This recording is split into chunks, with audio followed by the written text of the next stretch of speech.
This is my hijab, I will never remove. Hijab is my pride, it makes my soul improve. People didn't approve for what I had to say. Covering myself will hide my charm away. Confused was my mind in what I shouldn't do. I have been so sad, my feelings never went through. My heart got that peace that showed me light. The light of my hijab, which made my spirit bright. Without my hijab, I feel insecure. Deep within my soul I feel peace and pure. This is my hijab, I will never remove. This is my hijab, I will never remove. I will never remove. Hijab is my pride, it makes my soul improve. It is Allah's law, how can I oppose? Hijab is my way, the way that Allah chose. Can I have your names, ma'am? My name is Amtul Mateen.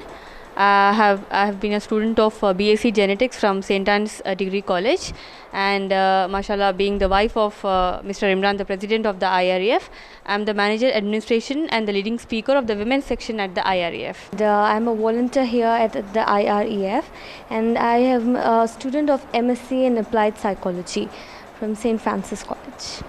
I'm a volunteer at IREF. I have completed my BSc Genetics from St. Anne's Degree College. And I have completed my M.Pharm in Pharmacology and Toxicology, and I'm the volunteer at IREF, and I also work as a drug safety scientist at Novartis. Can you tell me something about your childhood? Like, where did you grow up? How many siblings did you have? And your parents? See, I'm the fifth child of my parents. In total, we were 6 children of my parents. And my childhood was basically in Saudi Arabia, in Jeddah. I have spent a large portion of my schooling in Jeddah, and then for my 10th I came back to Hyderabad, mashallah. Yeah, a basic part of my life was in Jeddah, but no, actually for us the basic part where we live, though it was in Jeddah, you have heard brother Mr. Imran speaking about Saudi Arabia. So there in Jeddah, with my childhood was with all Indians, right? We had the International Indian School there. So I had so many lecturers who were Hindus, who were Christians, who were atheists. So in that atmosphere, it was like being away from India. I was in India actually there. So that was the best part, where I get to know people from different religions with that awareness and that belongingness which we have in India. It was there at the same time, mashallah. So I was born and brought up here in Hyderabad, and I am like the third child of my family.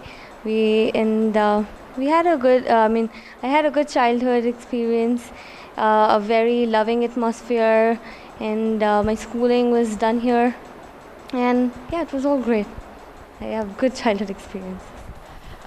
My schooling was at Hyderabad itself, mashallah, and my school name is International School, that's located in Shekhpet. So I had a good childhood, like with environment, with my non-Muslim friends. It was very nice time. So I am also from Hyderabad, and I had my schooling from St. Alphonsus High School. So it was a Christian minority institution, and it was a good opportunity for me to really understand about the values, the kind of beliefs they have. So it was like a multicultural society. So it gave me an insight about different kinds of people, from different religious backgrounds. So, ma'am, what could you tell me something about your parents? Like, how did they influence you? How my parents influenced me was one of the greatest factor was education. Like, even there was of the psychology, as we were not educated in our times. We want our children, irrespective whether you are a son or a daughter, we want you to get educated and never be a harm for the society.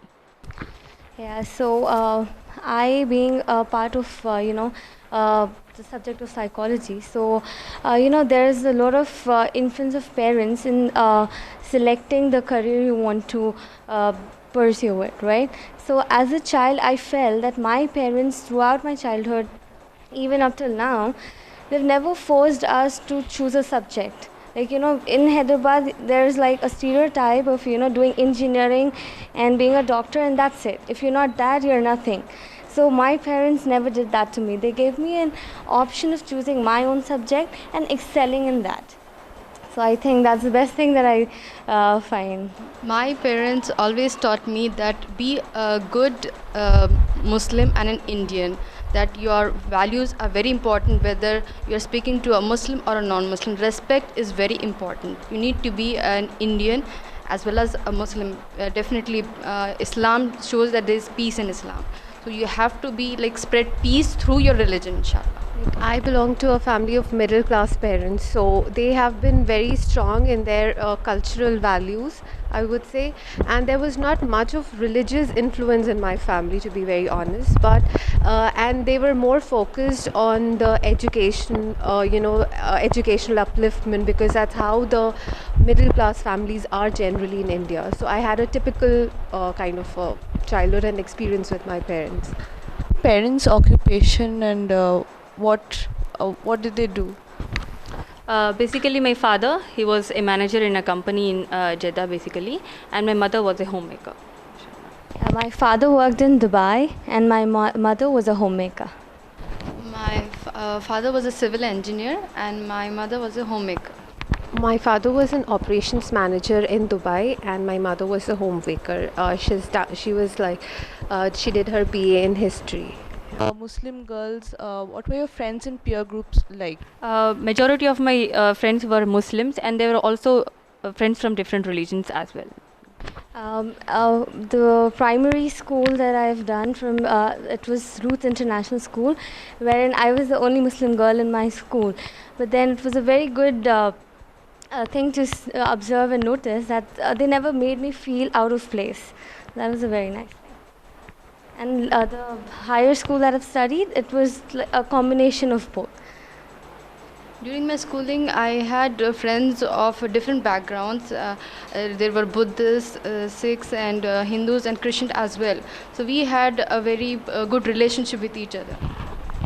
Like I told you, like I'm from a school which was a Christian minority school, so I did have majority of Christian friends, but there were few Muslims too, like a very minor percentage, like about 5 to 10%.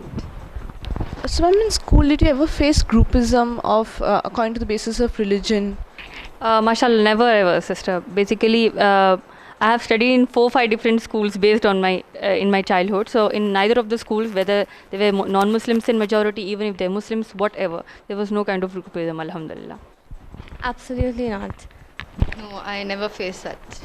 So, like in a general way, if I would answer, then yes, I did not face any groupism kind of a thing. But whenever there would be some incident, like some political incident or some kind of thing happening, it was during that time that I would observe that there was some polarization within the classroom. Somewhere those instincts that are there that would reflect, but not very apparently, but a slight link which wantedly or unwantedly children would fall into, based on their backgrounds, their homes and stuff like that. So, ma'am, have you ever received any separate Islamic education from a Maulvi, and how has that influenced you in your life? Honestly speaking, I haven't received Islamic training as a whole from a Maulvi, as you have said, mashallah. But at the same time, when I came to IREF for the first time, Islamic Research and Educational Foundation, that huge notion which is there in the minds of many Muslims, that unless you become an expertise in a field, you can understand Islam. So what I have learned, mashallah, from Mr. Imran, the president of IREF, like the way he used to give talks, and even now when he gives those talks, it's like every Muslim and a non-Muslim can understand Islam. It's very easy. It's according to the nature of man, according to the nature of a human being. So I have learned Islam from IREF, mashallah, basically. So not from any scholar or from a different seminary or from any madrasa. So I have not acquired any Islamic knowledge from Maulvi or anything of that sort, but I have acquired knowledge completely from IREF, wherein our teacher is Brother Imran. And the good part is that over here, the knowledge that we are getting is authentic, and it is very much research based, and it's like we have evidences for that, right? And one more good part over here that I feel is that you are encouraged to ask questions, and it's not a blind following. You have a choice of reasoning.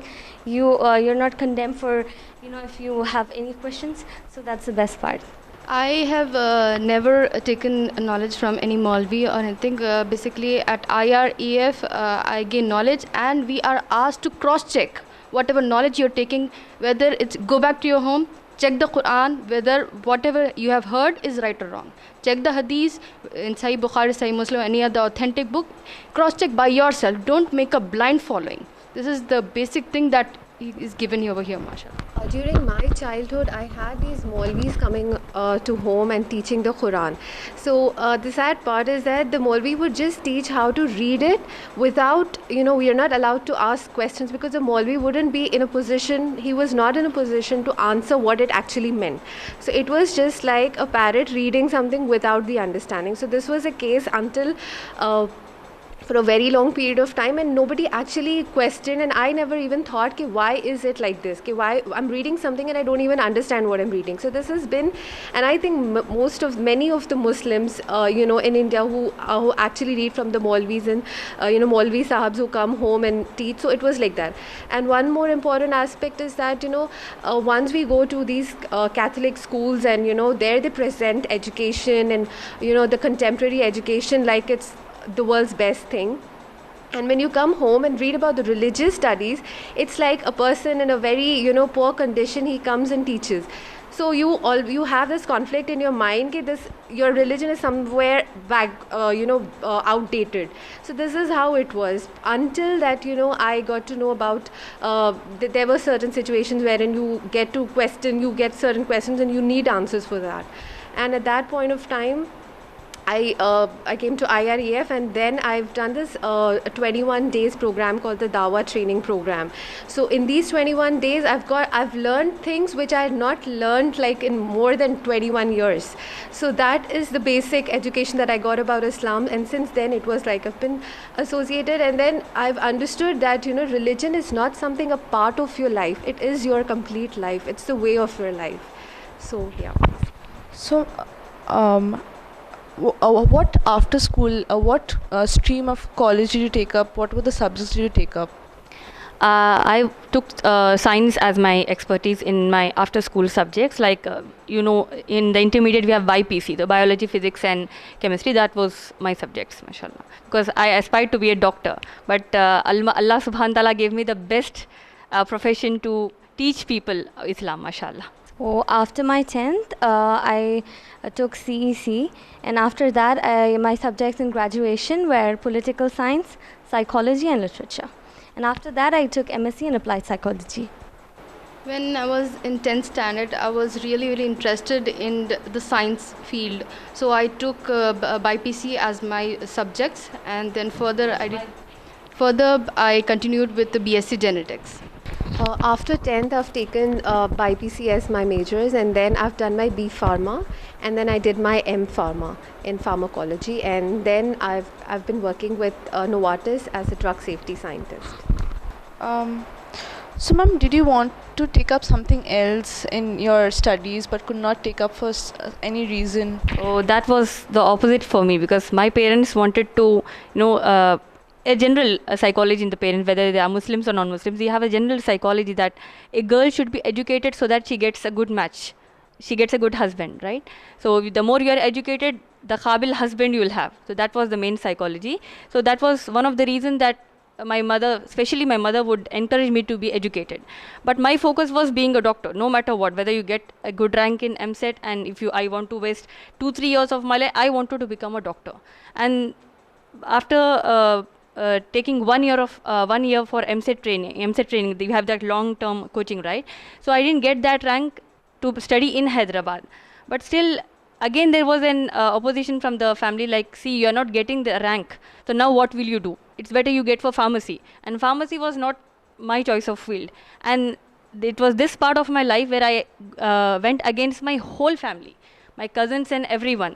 They were like, pharmacy is a very good field, but I am not interested. So that choice was there always with me, mashallah. And then I took BSc genetics so that I could do some PhD, some research in genetics. Genetics was one of my favorite fields. That was it, mashallah. So I feel that it was the mercy of Allah subhanahu wa ta'ala to have parents like what I have, who have always encouraged me to choose what I want to do. But the condition was excel in whatever you take. When I was in 10th standard, I got good marks in maths when compared to science. But I was really interested in the science subject. So my parents were always like, it's up to you. You should decide. It's your life. You should decide which field do you want. So until 9th standard, I was like a very below average student, like the borderline passing kind of a student. And at that point of time, when I was like entering into my 10th, my mom had once told me, that beta, please don't fail in 10th standard. Izzat ka sawal hai. Everybody will, really mind that. And that moment, I was like, okay, I took that very seriously to my heart. And then, suddenly I started excelling in my class and everything. So the only thing that my parents were like, fail mat hona bas. So that was just the criteria. So, what role did your family play in your educational sphere and your professional sphere? In my education, definitely it's Allah's mercy again that my parents, they were like, we don't want you to stand first in the class. It's better you don't fail. Even if you fail, it was like, okay, you failed, but don't go into depression now. Next time you can go for better marks. It's not a problem. And in education, as I said, as a matter of choice of expertise, there was a little opposition. But as a whole, okay, you are going with BSc genetics, whatever field you want, it's up to you. That was one thing. In the professional field, when I'm into this public field of public speaking about Islam, both my parents, mashallah, they support me a lot in this. Like when I take up issues related to women, educating women, counseling, they always encourage me in this, mashallah. So, they have always been a support to me, like whenever there was a point wherein I had to take a decision and there was a lot of confusion. So they did not add to that confusion, but rather simplified it. And they used to show me the scope of whatever subject I was trying to choose. They gave me options like, if you take this, these are the scopes in this field. So they really supported me, helped me to figure out they guided me actually, because if they just leave me all on myself, so there might be a chance of regretting later on. So they showed me scopes of whatever subject I was trying to choose and left it on me to choose whatever I want to choose. When I was in intermediate, I was really eager to go for my higher education for BSc nutrition. But my mother and my father, they guided me for BSc genetics, because as a woman, you will come to know about what food you're eating, how hygiene it is, and what is the real requirement of our body. As a woman, you want to become a dietitian, you become a dietitian by yourself. But for higher education, it's better for you to go for BSc genetics. So I opted for that. So my parents were very supportive during my educational phase of life. Like generally we see that the mothers, they really pamper their sons because they're gonna earn back the whatever they invest. But being part of a Muslim family, alhamdulillah, it was not the case, because they did the same thing with me as well. So whenever I would be tired because of long hours at school and college projects and stuff, they were very supportive. They would be they would not ask me to, being a girl, you would have to cook and stuff. So whenever I would be tired, they would give me that liberty of not doing at some instances. So in that way, I think my parents were very supportive in that case. So, did you face any problem while studying as a Muslim woman? Did any problems come up? As a whole, I didn't face any problems in studying, definitely. As such, I do not recall any problems that I faced. So. Alhamdulillah, I had never such instant which I really faced a challenge. Alhamdulillah, personally, I have not faced any problems as such. But when I would see people around, like a few people, when you would see like a little broader horizon, then I would say that the girls really had challenges to even come to school, because it was always a gender gap. The sons were given preference over the girls. Like if you have 3 children in the family, 2 sons and 1 girl, the girl would have to compromise on a good school. So that is something which, I had seen in general. It's not restricted to Muslims.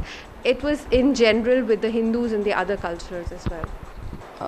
So according to you, what role has education played in your life until now? Education, see, what I have understood in my life is the one Almighty God, Allah subhanahu wa ta'ala, when He revealed the Quran, the holy scripture of the Muslims for the whole of mankind, the very first revelation of the Quran, and in the very first revelation of the Quran, the very first word which Allah subhanahu wa ta'ala conveys to the whole mankind is Iqra, acquire education. So the moment I read this word, this ayat and this word, and then it was in my family, in the Muslim family today, that education is a must, because that leaves you from the darkness of ignorance and it brings you to the understanding of human life and the cultures and everything. So obviously, without education, I mean, if you ask me to explain in a sentence, it would be like there is no difference between an animal and a human. So definitely, I would say that the education that I've acquired has really played a huge role in my life, and when I come to know about the hadith of the Prophet sallallahu alaihi wasallam, the saying of Prophet sallallahu alaihi wasallam, that it is obligatory upon every Muslim to acquire knowledge. So now it makes me feel like it really reflects the importance of being educated. Your whole perception about things change, your perspective changed, and you think in a different angle when you're educated. And but it really matters that what education you're getting. So the different types of education. So I have been into the field of psychology. So it really, now when I try to understand Quran, whenever I come to know about Islam, so it really helps me a lot to correlate it with what I've studied. So it's great. Definitely, mashallah, Islam is the religion which enhances every man and a woman to acquire knowledge and gain education. So what education has played a good role in my life is like I feel really proud to be educated, and I feel as a good human, and so that I can spread the message of Islam to the educated people more and make them aware of this world much. My perspective about education, like when I was before IREF, it was just the worldly education, the contemporary education, like you become a doctor, you study about medicine, you become an engineer, you study about engineering. But later on, like today, I'm in a position to actually know what education really is. If you minus the basic thing is to know about your Lord, about your own self, your creation.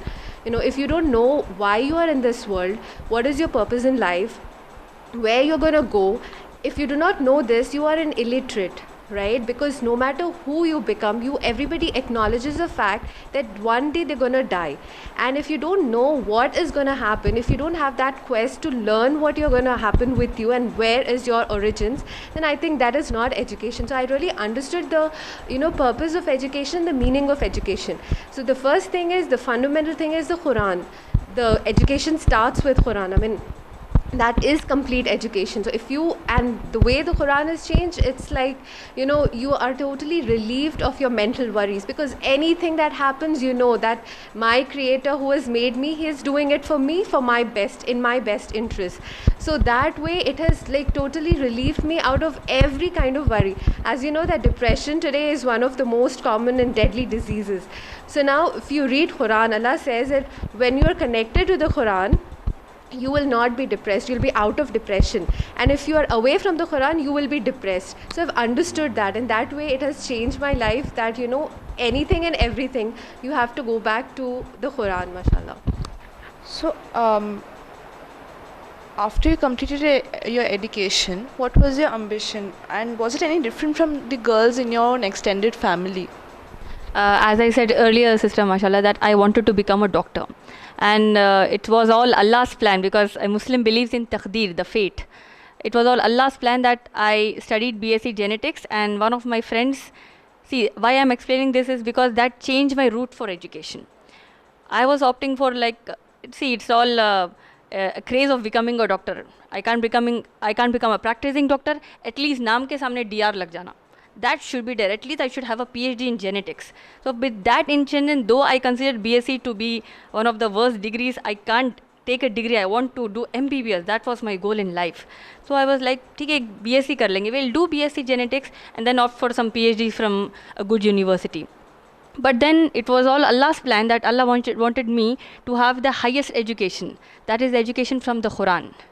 So I came to know about IREF. I attended one of the lectures of Mr. Imran, which was in my own college, and that changed the route for education for me. It was like previously, like you need to have good education. It good brings good in the life of your own self. It beneficial for the whole of the world. But with this education, like to know who the Creator is, to know who is the last and final messenger, Prophet Muhammad sallallahu alaihi wasallam, to know that he is an example for us how to live our life, how to do everything in our life. That was a changing part, a turning point of my life, which I can never forget, and that I will cherish, and I will benefit it in this life and in the hereafter. Inshallah. So basically, the first part of the question, like what do I look forward to, is basically like we've just spoken a while ago. That there's so many things that we have learned now. So my ambition now is to create awareness among the people who are ignorant, who really do not know about so many things which we're supposed to know. So I really want to create awareness, and yes, it's very different from the ambition that I'm looking forward to is very different from the people I'm surrounded with, because it's basically like people have become selfish. They don't what they know, even if it is of goodness, they do not want to share it. But I really want to be a part of this organization and spread awareness among the people who are ignorant. While I was in my graduation, Allah subhanahu wa ta'ala opened my heart for getting the knowledge of Islam and the knowledge that each and every individual as a Muslim has a responsibility to spread the message of Quran to the Muslims and the non-Muslims. So I started this responsibility take up on me, and then I'm doing till right now, alhamdulillah. So definitely this is different from the masses. Like when I was doing my during the days of my education, I always had this. I wanted to do some kind of a research in the science, in the field of medicine and stuff. So, and that was the only goal I had for education. And then like kind of along with it, there would be some perks as well, that you can earn some money as well. So that was my motivation. But once I got to know about Islam, Islam teaches you to be very selfless and not selfish.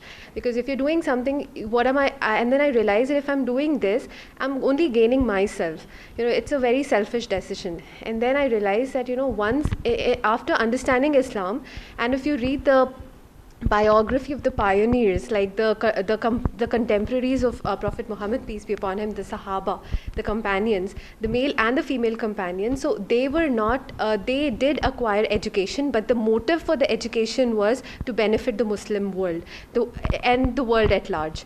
So that really changed my goal, my intentions for education as a whole, because earlier it was selfish, and now it is, alhamdulillah, inshallah, that it's for the sake of Islam, for the sake of Allah.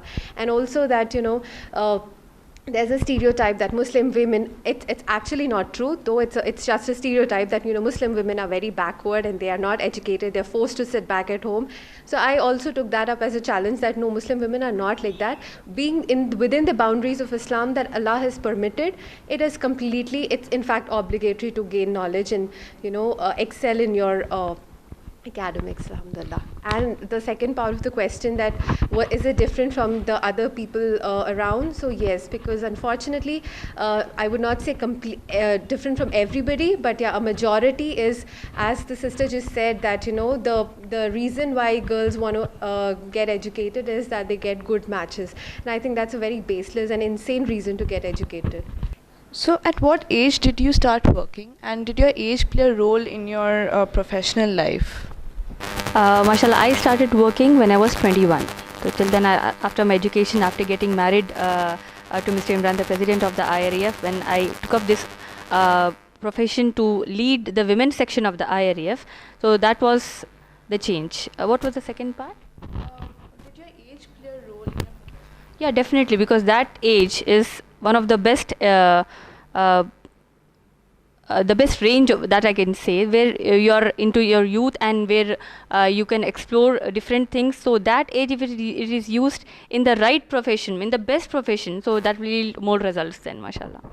So after my masters, I've done my internship for a year and just completed it. So When I started this profession, I was about 21. I started working at the age of 22, and I think that is the age where you're just out of college and all the basics are fresh in your mind, and you want to explore every kind of opportunity. But that was again, I would say that when I started, the motive was totally different, and now today, when you ask me, then it's totally different. It's completely for the sake of Islam and for the sake of Allah, mashallah. Did you have any aspiration of doing some other occupation? And if yes, like why did you not pursue it? So once I understood that providing education to the masses, that being into public speaking, that is the best profession. As you can read the ayat which is mentioned on the stage here, the ayat that is mentioned, Allah says, who is better in speech than one who invites people towards Islam? Practices good. What does practices good mean? You're doing good to the society, that you're not harmed and you're not harming the people. So once I understood that this is the best profession, so being a doctor was not in my mind at all then. So basically, I think I'm doing what I've aspired for. So there's nothing I'm not doing. This is what I had aspired, and I'm doing right way. Like, since you're talking with regards to your educational background, so my aspiration in terms of my academics was like I wanted to do some research. I'm into that, so I'm perfectly fine with that. And Alhamdulillah, that is now, it seems very baseless. Like, why did I even aspire for that? Because that is taqdeer, and that is what Allah has destined for me. But the actual thing that I need to strive and I want to do more is in the field of dawah. Inviting non-Muslims and non-Muslims towards Islam, giving the right education about Islam, clearing all the misconceptions and all, breaking the stereotypes against Islam. So that is my primary motive, and inshallah, I hope that I give more time to this, in future, inshallah. So has any other female worked outside of home before you, and how did they influence you? One of my sisters, two of my sisters basically, they worked in different in a hospital and in different avenues as well. But that was like the way we have in our families, right? Back 15 years back, it was like, "Bachi kaam kare." A woman is working now. So back in Saudi Arabia and Jeddah, or even here, if my sisters, they were working, that did not carry a large impact on me. Okay, they are doing a job. Okay, one day even I will do a job, but I didn't knew that I'll get the best job. I've seen a lot of females working in my family, and a lot of females surrounded by me. But then one woman by whom I really got motivated with was Sister Amtul Mateen over here. Because over here, there's like so many people coming from different areas of life for help, They really have family issues. I mean, I'm talking about Muslims and non-Muslim both. I mean, non-Muslims have misconceptions about Islam, and Muslims, they have so many family issues that they're not able to deal with. So, when I used to see that really motivated me to become something of that kind, being a help for other people. So that really motivated me. My in my life, I have seen, as she is my sister Amtul Mateen, so I've seen her as a teacher. How the best profession is like hers, mashallah, to spread the knowledge of Islam to the others, and that's an inspiration. Oh, Alhamdulillah. In my family, I had seen my maternal aunt. She was working in a school, but there was always a kind of a thing that really did not motivate me to be like her, though, because somewhere it was not very appropriate. Somehow I felt that it was not right for a Muslim woman. But then when I saw Sister Amtul Mateen, like when I first met her the first time, I was like fascinated, like a Muslim woman completely clad in the perfect abaya as per Islamic principles, and this lady, she is speaking good English, she is educated, and that was like mesmerizing for me, alhamdulillah. So that really because I was from a background, like you can understand Christian minorities, wherein they have this kind of thing that, education is the only thing, and, westernization is what you are taught by default, and you have this in your subconscious mind. But when I saw her, I really thought, okay, this is what a Muslim woman is actually like. So she was like a complete blend of, everything, doing everything, and within the limits of set by Allah subhanahu wa ta'ala. So she was a great motivation, and she and when I saw her, she had like 4 children, and she had all the 4 children, beautiful. I mean, those children, they are like at that point of time, I felt like they can convey the message of Islam better than I could do at that point of time. So that was like her brought up. I mean, the values that she had, being a Muslim woman, a mother, instilled in her children, that those were like reflecting in those kids, and then that was like a real motivation. Because you see, as you know, that working mothers you see these days, they drop their children in crashes, right? And I have seen in Novartis, you have a huge crash and that's always full. But Sister Amtul Mateen, she had 4 kids at that point of time, and now she has 5 kids, mashallah, but they never saw the face of a crush, and they are always there. They go to school, they're normal kids, and they are brilliant kids. And so, that is what Islam teaches, like complete balance in your work and your professional and your personal life. So it's a real motivation for me, mashallah. So, did you ever feel any kind of gender stereotypes while aspiring for a specific job? Any kind of discrimination based on your gender? As I have earlier said that this is the only and the best profession which I have taken. I haven't done any job before coming to the IRF in any other field.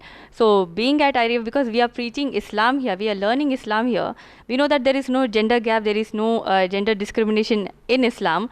So by default, when we are taught that there is no gender discrimination, I never experienced that, mashallah. So basically, I haven't really, noticed anything of that sort, because my parents have always given us the same treatment.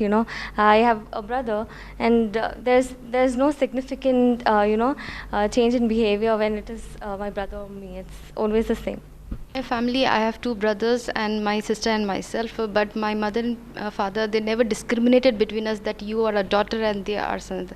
And in my profession, I never felt such. I would just like to add is, in fact, my father always treated daughters more, he pampered us more. So the daughters were pampered more.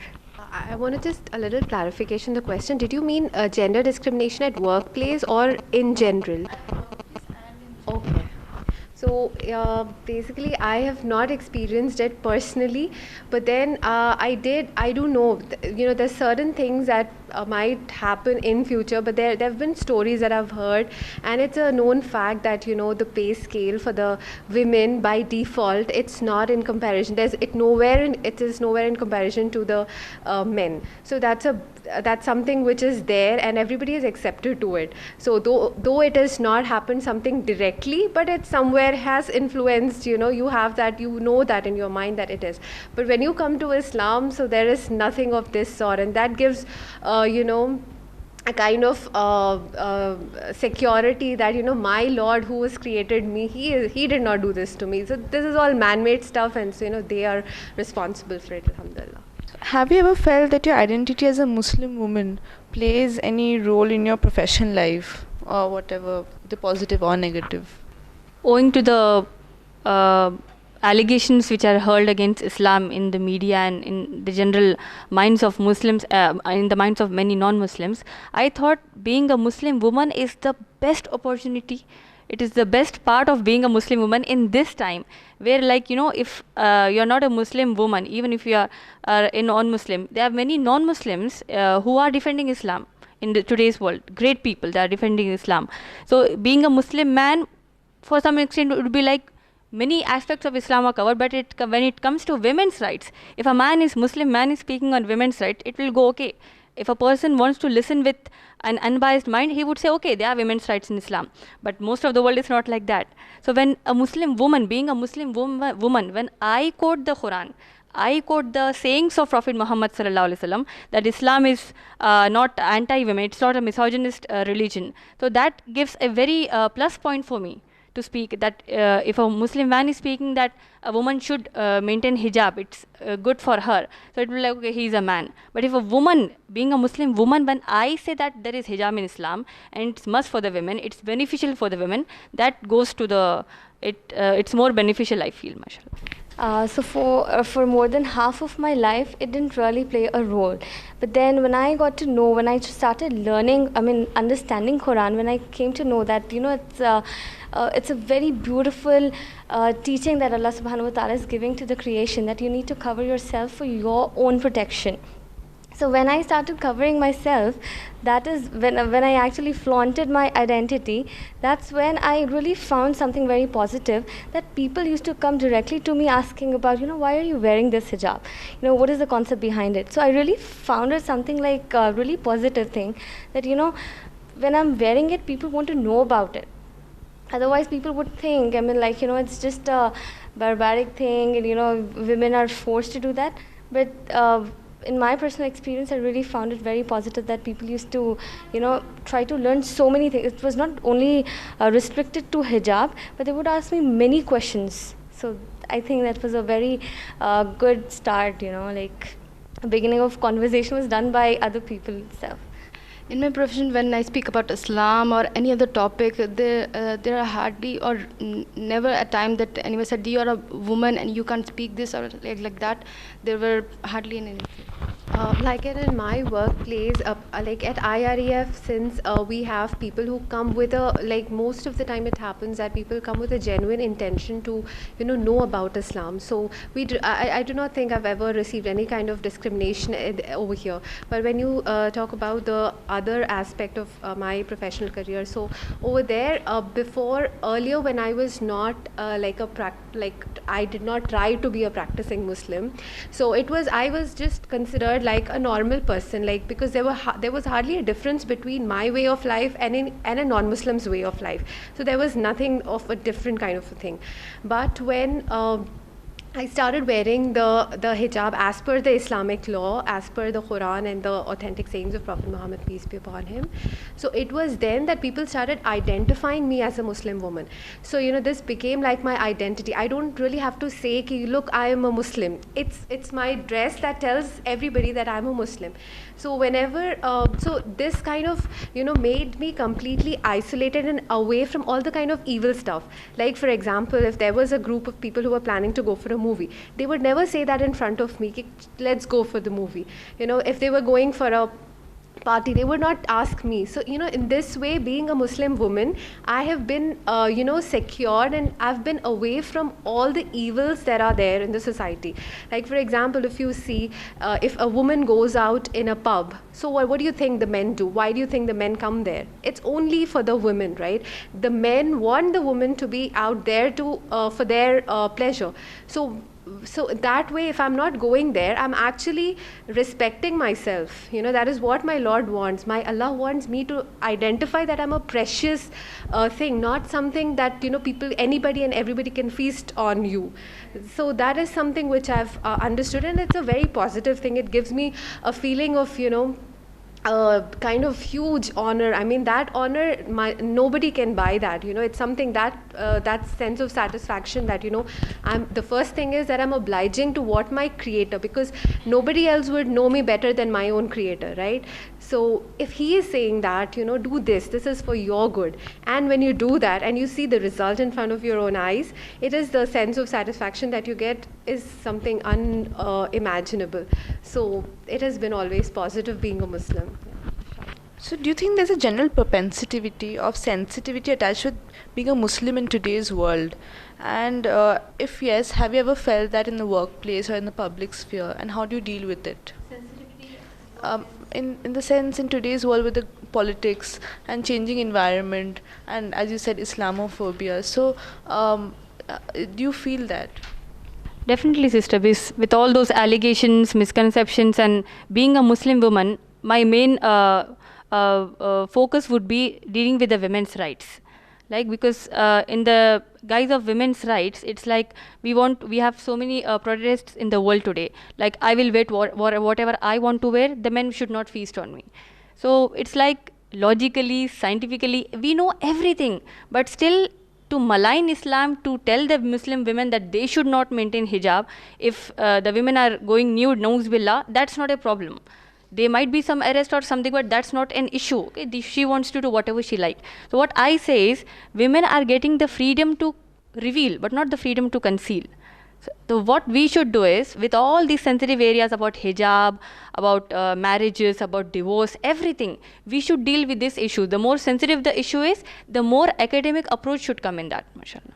So I think most of the parts of the media, they've actually created so much, hatredness towards Islam, and that's a fact. What you're just talking about, Islamophobia, it actually, plain-minded people have actually, taken so many things from the media now.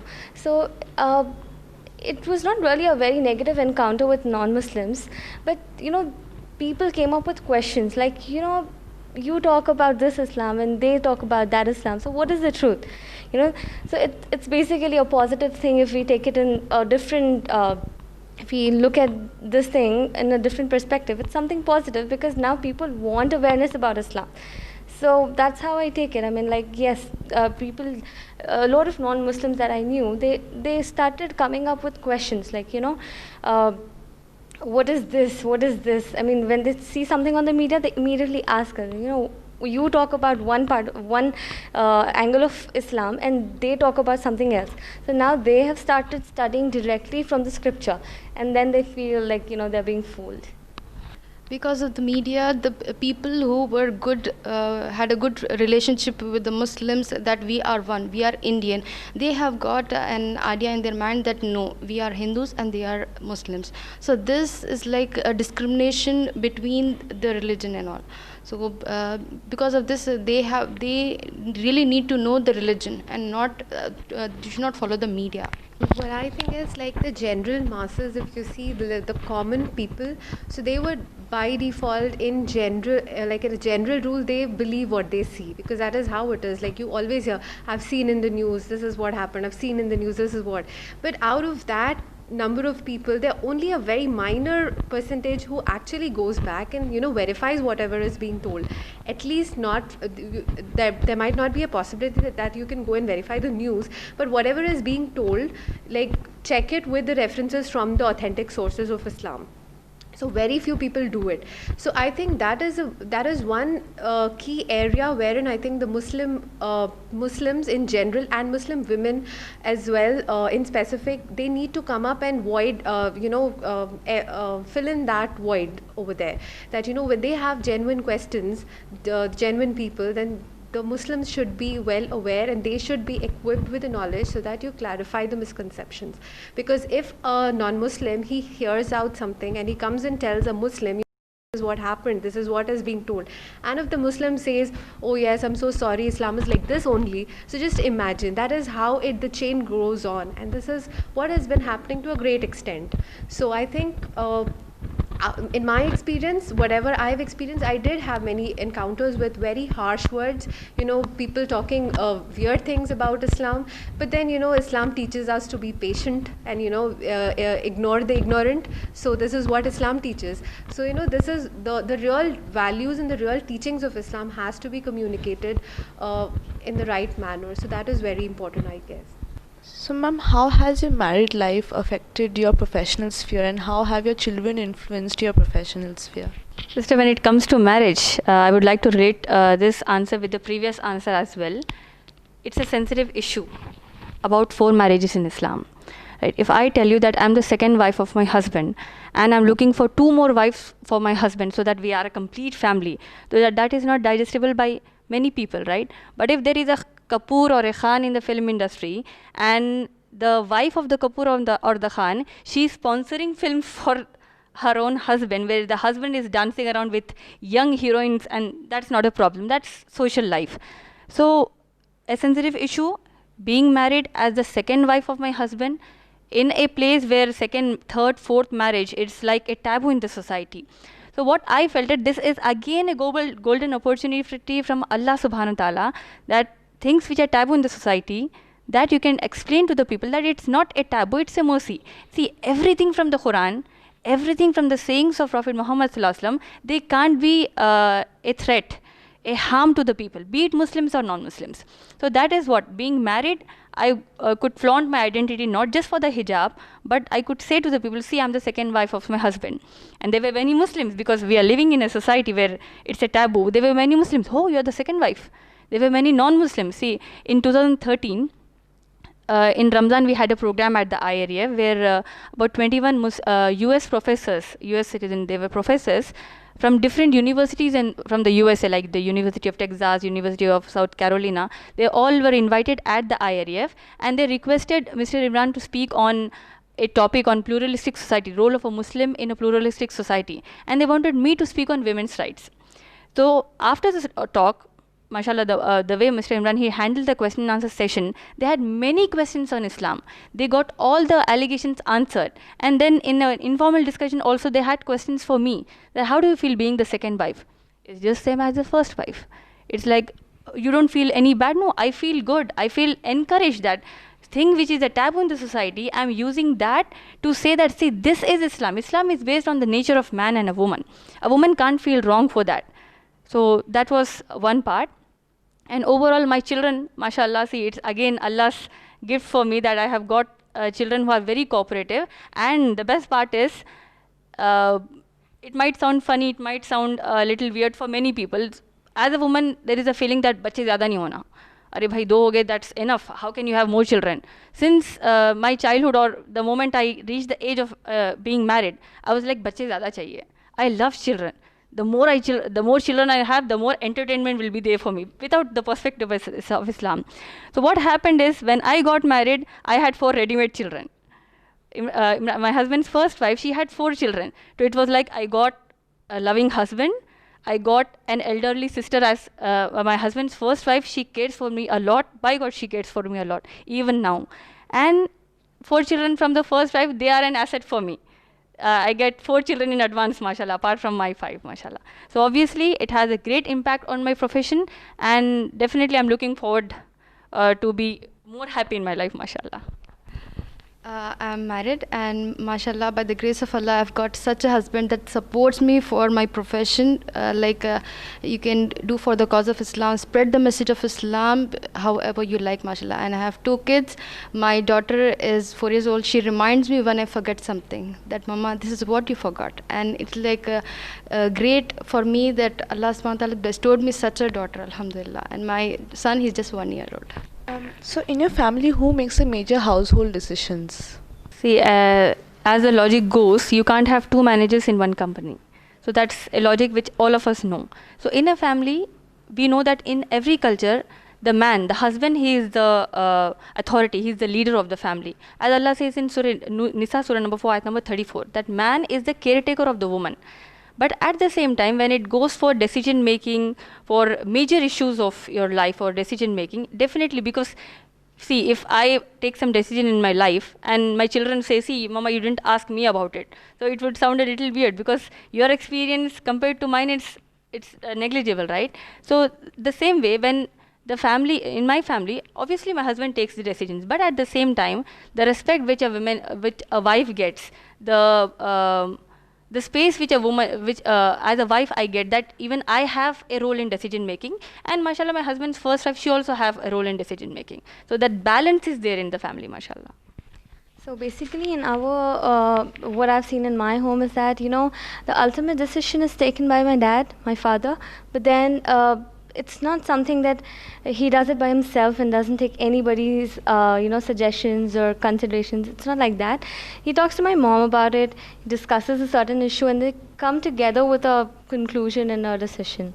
Definitely the major decisions of life are taken by my husband, but with my concern, and that what is your perspective to this subject? How can we brought up our children? How is their schooling done? What are the lacking in our children? How can we encourage them for education? These are our topics, and definitely he changes his angle of thinking when I give him some different suggestion that is better than him. So we are not neglected like that, alhamdulillah. There's this famous saying, and it is not just it's not from the Islamic perspective, not just Islamic perspective, but a general perspective, that history has seen that whenever the women have come to power, it has been disastrous. right? Since you're aware of that.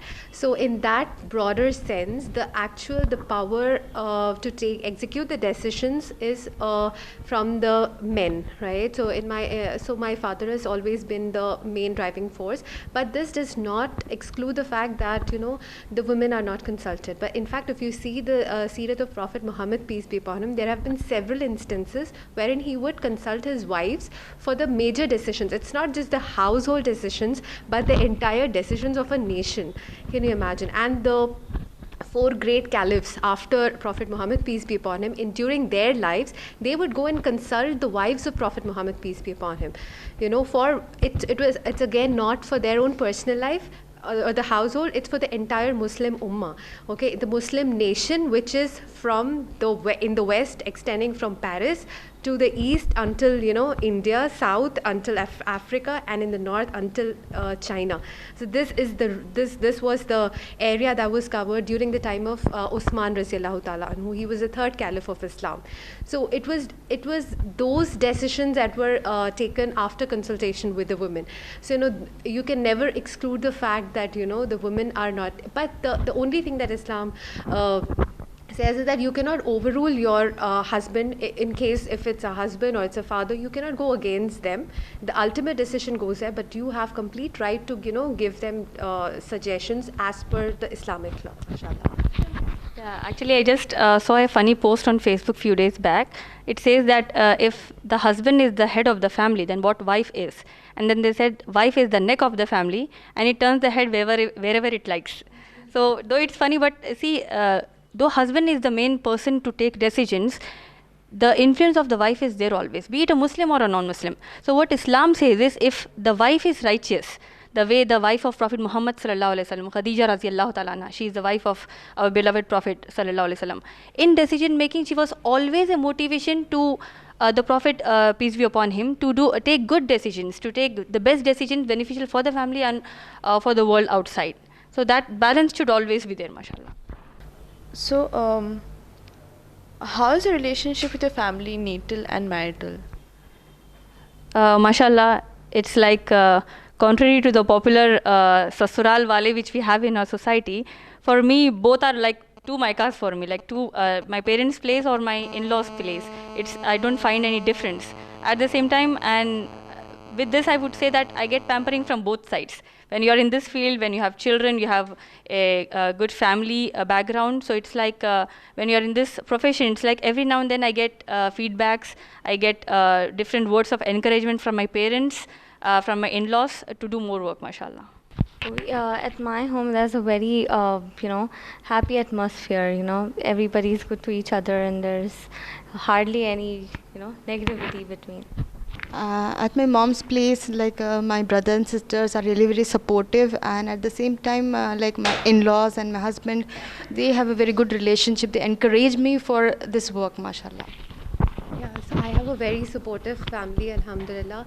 And the concept of family in Islam is like such a beautiful one that nobody on the face of earth, they can, nobody belonging to, irrespective of their religion, culture, anything, they would not disagree to this fact. The basic rights, if you see that the entire society, the building blocks are the families, right? If the family is good, that means that community is good. That community is good, and then the broader society in itself becomes good. So Islam, it lays down importance on the basic fabrics of the society. That's the family. Now imagine, like, if the properly balanced rights of the wives and the parents. Generally, it so happens that in the Indian society, what happens is the man gets married and the woman comes to the husband's home, and this woman is treated as like a servant, like a maid. I'm not exaggerating this, but everybody must be agreeing to this.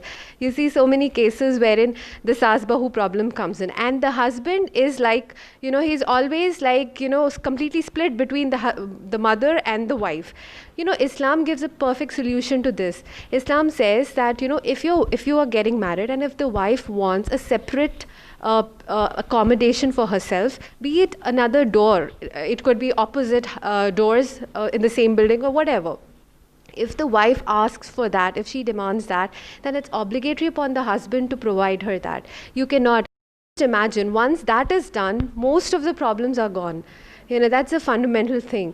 So this is how Islam lays importance on the family values. And there's a famous saying, it's better to meet, if you meet once in a while and you're happy with your hearts open and wide, it's better than staying together and with all the animosity fighting every day. So it's obviously better. So anybody, you ask a Hindu woman, do you want to live with your in-laws?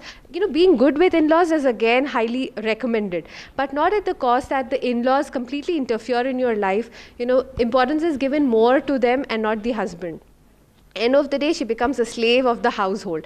So this Islam does not allow at all. And then the concept of bridal money that is given, like if you see the other cultures, it's like a mandatory kanya daan jo hota hai. So that is like you're actually donating your daughter. But in Islam, it's completely opposite. The man gives the dower to the wife because that's a condition. And the woman decides that condition. It's not the man. If the woman says, I want 10 lakh rupees as a dower, he has to give. That's a condition. And if the woman says, no, I don't want anything, I just want to get married, just teach me an ayah of the Quran or teach me a part of the Quran. She can even ask that. So there's no upper and lower limit. So this is all like, the basic foundations of trust and mutual understanding and love between the two partners. When you start marriages with things like, dahez mein itna nahi diye, all the domestic violence, all those would be cut short. They would not even exist in the society. Imagine the wife asking for, did you ever hear of that kind of a thing? I mean, that's something the best. Imagine this is why it is, this proves that it is from the creator, not the creation. It is the one who created us who set these laws. So these are completely in interest of the women and not the men. So the feminists, if they know that this is what their right is, you don't have to go and ask the men for your rights. Your Lord has already given those rights. So basically if you follow these conditions, then I think the marital home and your parents' home, the natal home would all be the same. There would not be difference. You would still love your in-laws just like you love your parents, because there's no dependency or, there is no superiority of your in-laws. You're not slaves of your in-laws. If there is Islam in the middle, then everything is perfectly balanced, mashallah. So how do you think religion has transformed you as an individual, and how has it transformed your professional sphere? Absolutely, sister. Without religion, there would be no transformation, not in the good sense, obviously. It was just like you're living a life, you'll live and you'll die. You don't know who gave you the religion.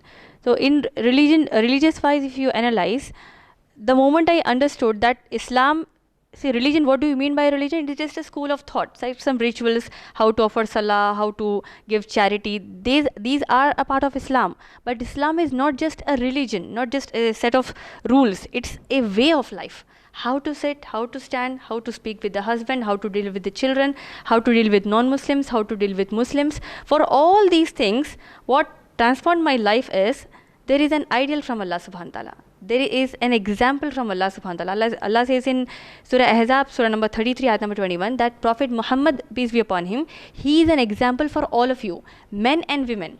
And subhanAllah, see how religion transformed my life, that the more I studied the Quran, the love for Allah increased, mashallah. See, if the love for Allah subhanahu wa ta'ala increases, the one who created you, when we love our mother, the atmosphere is totally different, right? We forget our tension. See, if all of us, we remember our own mother, that atmosphere is totally different. But how about the one who created that mother? How about the one who created the whole universe? So once you get involved in the religion, the right religion, if you understand the Quran, the love for Allah subhanahu wa ta'ala increases. That transforms the life. I don't want to harm the people because I love Allah subhanahu wa ta'ala. You read the seerat of Prophet Muhammad sallallahu alaihi wasallam, that is the life of the last Prophet Muhammad, peace be upon him. You get to know how to treat the people, how to be with your own self, what to do when you're alone, what not to do when you're alone, how to treat everyone. So that really transformed the life, mashallah. So it really changed my life completely. I mean, I would say 100% transformation is what I can call it. basically, I mean, like we always say that, you know, when you buy something, like you buy a washing machine or any electronic gadget or anything of such, you get a manual along with that, which says how to use it, how not to do things, and you know, things like that. You are given proper instructions to use certain thing. So you know, all my life I did not have proper instructions. I mean, I didn't know what are the instructions. It was just like living a life, and you know, without any purpose. So when I came to know about Islam, when I studied Quran, I mean, I'm in the process of studying Quran. So it's like, you know, it's like it gives you instructions on everything. It's like a book in which you've been given the rules to live your life. Every do's and every don'ts are given in the Quran. So there's not a single area of life which is not, in which you have not been instructed to, in which you're not instructed to do something. So you have a teaching in every area of your life, and it really transformed me in a way that, you know, it made me a very good person. I mean, I would not say good person, but a kind person. You know, like you started feeling for people more, because when you look at the life of Prophet sallallahu alaihi wasallam, it was like you cannot really imagine the level of goodness he had. You know, when you actually read it, you get to know, and that's why, you know, Gandhi ji, when he was interviewed by Young India magazine, he said that after reading the entire biography of Prophet Muhammad sallallahu alaihi wasallam, he said, I felt sorry that there was no more to read me about this great man. So you know, there's so much in his life. So everything that we learned from Quran and Hadith has really changed my life completely. And one best thing about Quran is that in so many ayat, in so many verses of the Quran, Allah subhanahu wa ta'ala is asking his creation to ponder upon so many things. And that's something very unique. Like Allah tells us to look at the birds flying. And there's a lot of explanation on that. And Allah asks us to ponder upon that who created it? You know, so that way I think, I really feel that there's a huge change, like in the way I think, the way I behave, the way I am. It's a total transformation. Definitely, Islam has brought a brightness in my life which has no light, no energy, and it was like absolutely just like an animal who just lives the life. In the glorious Quran, in Surah Al Imran, Surah number 3, Ayat 185, Allah subhanahu wa ta'ala says, Kullu nafsin zaiqatul maut, that every mankind, everything has to taste death. If we don't have this concept of life after death, a man is free to do evils. I can murder anybody, I can harm you, or I can do anything. But if I know that I'm accountable to Allah subhanahu wa ta'ala on the day of judgment, on the day of judgment, even animals will be given justice. Goat with the horns, who has hurted the other one without horns, they will be given the justice. So it's really very important. Islam gives the knowledge of the hereafter, so that in this world there are n number of evils, and the solution is Islam, because it is the religion from Allah subhanahu wa ta'ala. The glorious Quran, if you ponder in the glorious Quran, Allah subhanahu wa ta'ala at several places has challenged the mankind that produced 10 surahs like the glorious Quran. If you think that it is not from Allah subhanahu wa ta'ala, at least produce one ayah of the glorious Quran. The man has failed to do it. So the Quran is the only solution for the mankind. The thing that I would like to add is that, you know, in my subjects in MSc Psychology, I had a subject called Positive Psychology. So when I read the Quran, when I read something in the textbook of my Positive Psychology book, it looks like they've copied the text from Quran. It's that same. I mean, like, it's just a part of it, but Quran fulfills it all, you know. So basically the thing is that, you know, when you're in this world, like just like any other person, like you, many of the Muslims and around me that I have seen all through my life, they have been just Muslims by chance. Like they are born to Muslim families and they are Muslims. So we at that point of time had never given time to actually understand the purpose. You know, like being a human, you get these thoughts, what is the purpose of my existence? Have I come to this world to actually study, earn money, give birth to children, and then die one day? Is this my purpose of life? And it looked like a very futile purpose. This is not really why. This is what even the animals do. So what is actually the difference between them and me? Well, these kind of questions everybody has. So, and when you actually see the different people of different religions, so there's a lot of superstition involved.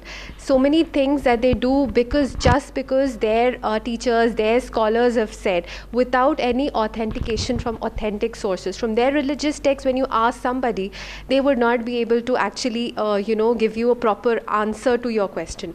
So when I got to know about Islam, so Islam is something which asks, it's like in the Quran, Allah subhanahu wa ta'ala asks the mankind. And one more thing that fascinated me about Islam was that Islam does not really only talks only to the Muslims every time. Allah, like they're referred to as mu'mineen, muslimin, but Allah says about the mankind, nas, an-nas. So it's like that really may strike the chord, like, okay, so this book is not just for the Muslims, it is for the entire mankind. And when it is entire mankind, it includes all the people, the Hindus, the Christians, people of different religions. So then I realized that when I know that this is from the Lord, and it talks a lot about what's going to happen to me after my death, because this is one fact that nobody would disagree on. Anybody on the face of the earth knows that they're going to die one day. So everybody would be curious to know that what's going to happen to me, and no other religious text except the Quran has a solid, definite theory as in the fact about what is going to happen after the death. No religious scripture does that, but Quran and the authentic sayings of Prophet Muhammad, peace be upon him, they give detailed description step by step right from the point of your death. So this was something which really fascinated me, and I thought that when you like something for yourself, you've been, like, for example, to help you understand better, if I'm diagnosed, if somebody is diagnosed with cancer and they've been searching for the medicine like desperately, how people with cancer, you tell them go anywhere in the part of the world, and they can afford to do that, they would go there, right? So somebody is that desperate, and then if that person comes to know of a cure, okay, this is the place where you get the cure, and he's very sure about it. Now if this cancer person, the person with cancer, if he finds another person who is suffering from the same disease, so what do you think, that if he's a very genuine person, what do you think he would do? He would definitely say, you know what, this is the place where you get the cure, so go and try. This is what I felt about Islam. So I was like desperately peace and things, answers to my questions. So I think that was if I'm really a genuine person, really, if I believe in Allah and the Quran, then I should have the selfless desire to actually show this message to millions of people out there who are desperately in need of this message. So this is the way that Islam has really changed me, the perspective. So now if I see a Hindu, if I were to be as per the Islamophobic, fanatic, fundamentalist, their definitions of it, I should actually hate a non-Muslim person, a Hindu and a Christian. But I don't do that. I don't hate them. If I would hate them, how would I go and tell them the cure is here? So I actually love them for being humans, and I think I should go and tell them the cure, right? So it actually promotes love between the mankind. So this is something that I really understood. So, what are your views on the Muslim personal law and women working outside of home in professional areas? Regarding the Muslim personal law which we have, definitely it's our Muslim authorities who are there, and that position is not given by our own achievement, it's from Allah subhanahu wa ta'ala. So as a matter of fact, definitely we respect, we revere, and we have a trust in the Muslim personal law. And regarding Muslim women working outside the homes, you want the Islamic view on that. See, what Islam says is, irrespective whether a man or a woman, if you want to do a job in Islam, there are basically there are three conditions for a Muslim man and a Muslim woman to do a job. There are three basic conditions for a Muslim man and woman. For a woman, there is an additional condition. The first condition is, sister, like if a Muslim man or a woman wants to work in Islam outside the home, the job, whatever job they want to do, that should not contradict the Quran and the authentic teachings of Prophet Muhammad, peace be upon him. Like a Muslim woman or a Muslim man, they cannot work in a pub, in a club, dealing with these kind of things. Second, a Muslim woman or a Muslim man, they cannot compromise on their dress code. For example, if a Muslim woman wants to apply for a job, she can't be told that you need to remove your hijab. You can't work in the burqa. So if she wants to compromise on the burqa, that is not permissible in Islam. Similarly, for a Muslim man, if the job says that you need to remove your beard, because beard is the sunnat, it is the lifestyle of Prophet Muhammad, peace be upon him. So for that, he can't do that job. This is the second condition. The third is, there should not be constant and unnecessary intermingling between the opposite sexes in the job. Be it a man or a woman, that is one criteria. The fourth criteria, that is only for the Muslim woman, is she should have a permission from her caretaker, from her husband or her father. And that is, mashallah, that is something which is according to our own nature. Because the one who is providing for you, your father, you respect your father. The one who is taking care of your own self, that is your husband. That permission should be there, because a woman in Islam, she has no financial responsibility in her life. Yet, Islam permits her to work within the limits of Islam, mashallah. My views on the Muslim personal law, as you just asked me, is like, as long as everything is in compliance with Quran and Sunnah, so it's perfectly great. And coming to the second part of your question, there are certain, like I said, in Islam you have teachings in every area of your life. So if you adhere to the guidelines, there are certain guidelines that you need to follow, be it a man or a woman, there are different guidelines. And if you're fulfilling those guidelines and you're working, so it's perfectly fine. In fact, it's great. And in my view, I think women should actually work, because if you look at the life of the companions of Prophet Muhammad sallallahu alaihi wasallam, the female companions, they contributed so much in the worldly fields. It was not that they were just sitting in one corner of their house chanting beads. It was absolutely not like that. They really worked. They had contributions in the medicine field. They have contributions in so many areas of life. In the terms of education, everything. So I think if we should really take them as our role models, and really try to, instead of just coming in this life and going just like that, it's good to give some benefit to the society and die, so that people at least remember you for good. Muslim personal law, they are the authority to make decisions for the Muslims. I highly respect them.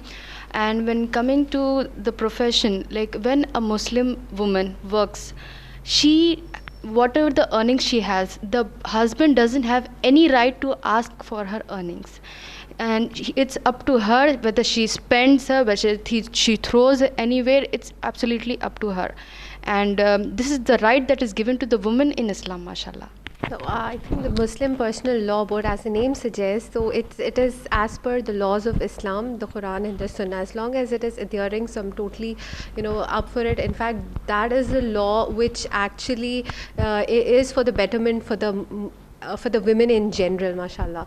And in terms of women working, so it's always considered, when you say work, it is always in terms of monetary benefits that you see, but that's actually not true. Work could be of any kind. Now if you see the women who are actually working for the cause of Islam, who like Sister Amtul Mateen, this is like a work that is something which is better than any other kind of work, because if women are working out in the different sectors where they are being paid, so that is like a very restricted and a very narrow sightedness, that you're working for money. But here, this kind of work is something which needs a lot of dedication, and this is purely for the benefit of the masses. It's not just your own benefit, mashallah. So and like I've said, that it's the companions of Prophet Muhammad, peace be upon him, the female companions, they were like extraordinary in terms of the way they work. Like the first wife of Prophet Muhammad, peace be upon him, was Khadija radhiyallahu ta'ala anha. So she was like the business tycoon of her times. Imagine, like today, if you say a Bill Gates as a woman, so that would like boost all the women's spirit. Now imagine, at that point of time, she was a tycoon. She had like business spanning from all the corners of her city, so mashallah. And then we had Sauda Raziyallahu Ta'ala anha. She was also the wife of Prophet Muhammad. She had the leather tanning industry. There were companions who had industries of perfumery. And Rufaida al-Ansariya, she was a Sahabiya who actually started the ambulatory services, which is still recognized. And there is a Rufaida al-Ansariya Peace Prize given in the University of Ireland every year in recognition of the services. Like the outstanding performance in medical services is given a prize, even till date. And this is not from a Muslim source, it is from the non-Muslim source. It is there on Wikipedia if you would like to see. So this is what this is how Islam empowers women to actually work, and the work is very selfless. It's not restricted or limited to monetary work that you see. But yes, if you say that women should be allowed to work as air hostesses, then I would say that is like, it's not actually giving them rights, but you're depriving her from her rights, because everybody knows that how women are treated there, because it is for the comfort and the luxury of the men. So the women have to understand that you are not an object of you're not an object to be used for men's luxury, right? So this is something that we need to understand when you talk about women working. So it has to be for a greater benefit and not for the loss. See, basically, sister, when we get questions at the IREF on Saturdays, when we have a question and answer session, I handle a question and answer session. So when we ask the profession of the sister, some of them say we are working, some of them say I'm a homemaker. So it comes with that inferiority complex. So what we try to educate here is, being a homemaker will not make you no lesser than a working woman. It's not like you are degraded and the working woman is upgraded. As long as there are many women who are working from home, who are providing benefit to the society. As mashallah, the sister, one of sisters, they said that there were many female disciples of Prophet Muhammad, peace be upon him, who were into different fields of education, different fields in the working class. But at the same time, see, going out for a purpose of educating the people, benefiting the society, that is a must in Islam at the same time. Like, the first university that was established in our world, was by a Muslim woman. It is in the Guinness Book of World Records, right? The Qarawiyyin University in Morocco. In 859 Christian era, that was established.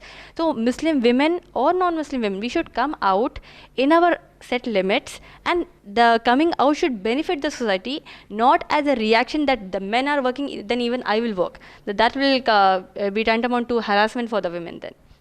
What do you think the government and the civil society should do to help allow more Muslim women to come out and work? See, as a whole, we have many schemes, we have many options which we need to explore from our own government, mashallah. But at the same time, when we hear through the media in some schools or some colleges or some universities or any working place where a Muslim woman, she is told to remove her hijab, saying that it amounts to degrading the women, so we can't have a woman to flaunt her identity of a religion here.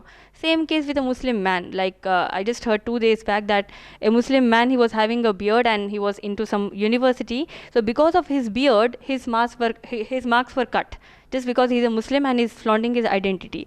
So definitely these are some instances. It's not like we can't generalize that the government is anti-Muslim. It's not right. Nobody agrees to that. But few elements who are trying to pollute and trying to discourage the masses, that should not be there, definitely.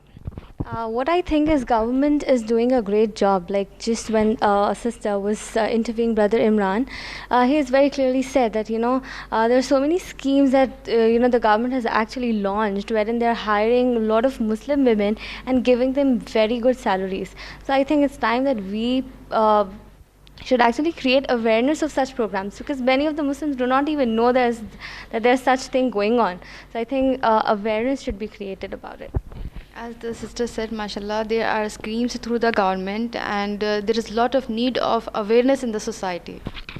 Since the government is trying already to kind of implement schemes for the women and to encourage women, I think the majority of Indian population especially is in the rural area. So there has to be done something to uplift people over there. And also one important thing I feel is, like, we have standard authorities like the Indian Administrative Services, Indian Police Services. So we should have some kind of regulation for the teaching services services also, so that they are, you know, at par in comparison with other countries as well, because the education system somewhere to be enhanced, not just improving the you know, how because the system it's like a system that tests your memory rather than your intellect. So there has to be system that should test your intellect and enhance your intellect. So I think that would be very important. And also self-awareness amongst the women, that, you know, since they're very prone to kind of bad treatment, so it is important that the women should be empowered with skills for their self-defense and things like that, and which is highly encouraged in Islam.